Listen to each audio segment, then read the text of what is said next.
Okay. Lucky Strike asks, please explain why you disagree with Chomsky's point of view when it comes to a political system, aka why are you a democratic socialist?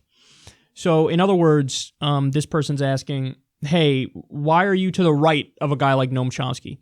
And here's my honest answer to this. And maybe it's just a product of me not being smart enough to get what he's saying, but I never fully wrapped my mind around the arguments he was making.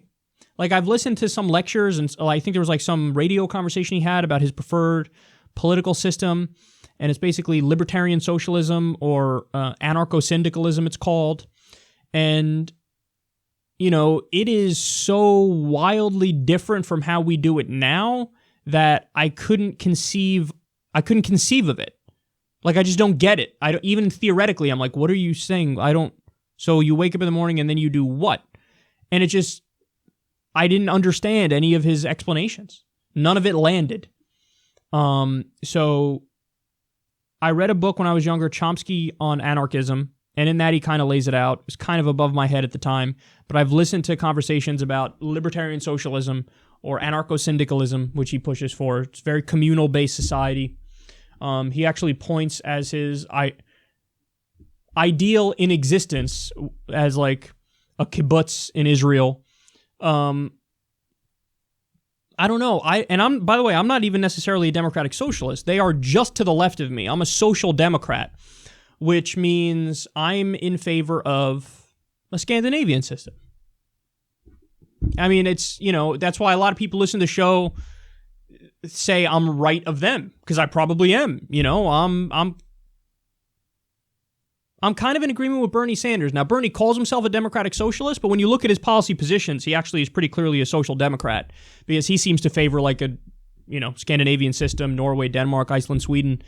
Because I think once you give people free healthcare, free college, a living wage, once you end the wars, once you give people, you know, real equal opportunity, at that point, I become fine with a meritocracy.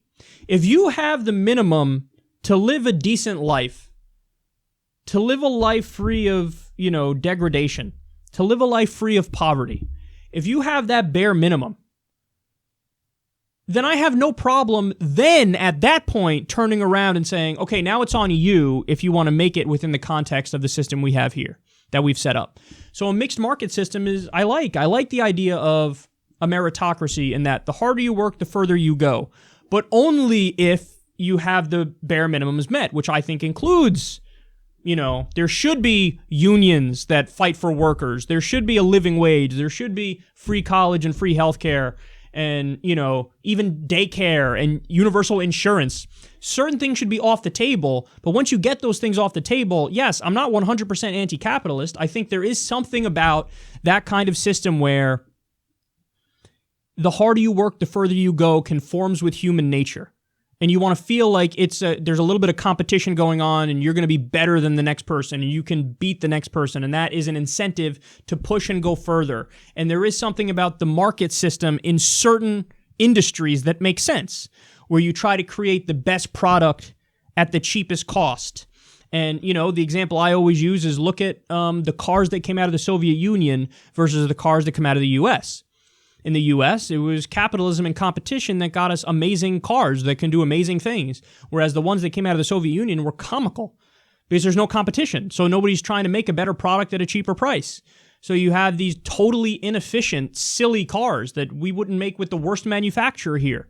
So when it comes to, you know, when it comes to consumer goods, video games, movies, cars, that's not an issue where I think the government should be involved. And it's an issue where the free market has shown it yields better results.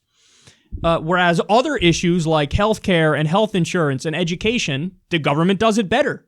So I think the world is not a simple place. It's a complex place. And in some ways, the market system is preferable. In some ways, government and socialism is preferable. So I think because humans are complex beings and human nature is weird, you have to have a system that gets the best for us. And the best way to do that is to have a mixed market economy that has socialism and capitalism and it makes it so that we have the highest standard of living possible and the best incentive structures possible, and has all the bare minimums met and all the basics met, and gives everybody true equal opportunity. Not equality of outcome, but equality of opportunity. So yes, there are some people who might be Marxists or anarchists or libertarian socialists or whatever they would describe themselves that listen to this show, but I disagree with them because I never really understood exactly what they're asking for and what they want and what their ideal is. And to the extent any of them can vocalize what it is, it's mostly theoretical answers they give. Whereas in my mind, I'm an empiricist. Just prove it to me and that's it. You got me. Just show me how, if it works in real life. And guess what? We see pretty clearly that the Scandinavian systems work spectacularly. So the evidence is there for my preferred system. You know, you talk to a run-of-the-mill right-wing libertarian, they can only tell you theoretically what they favor, because when you put it into practice, it sucks. I feel a similar way about the ideologies that are way to the left of me. Like, well, I'm a communist. Okay, well, where has it worked? Oh, but all the ones where it didn't work, it's not true communism. That sounds a lot to me like the people on the right, the right-wing libertarians who say, oh, that's not true capitalism, where all these horrific places that are purely capitalist and they fail, they go, no, it failed because it wasn't purely capitalist. Right. Yeah, it's always the dodge, right? It's not true capitalism. It's not true communism. That's not true Islam. It's always, oh, no, it's not true this or that. Well, I don't need to dodge or make, or bend over backwards to try to explain away failures, because what I prefer hasn't failed. It's working right now. Scandinavian systems, social democracies, mixed market economies, socialism, capitalism mixed together for the best outcomes, certain things off the table, healthcare, education, certain things, an attempt to make an actual meritocracy after everybody gets equal opportunity. So if that puts me to the right of you, sorry, but that's just how I feel, and I'm going to always argue for that point of view. You could agree with it or disagree with it, but I'm being 100% honest with you.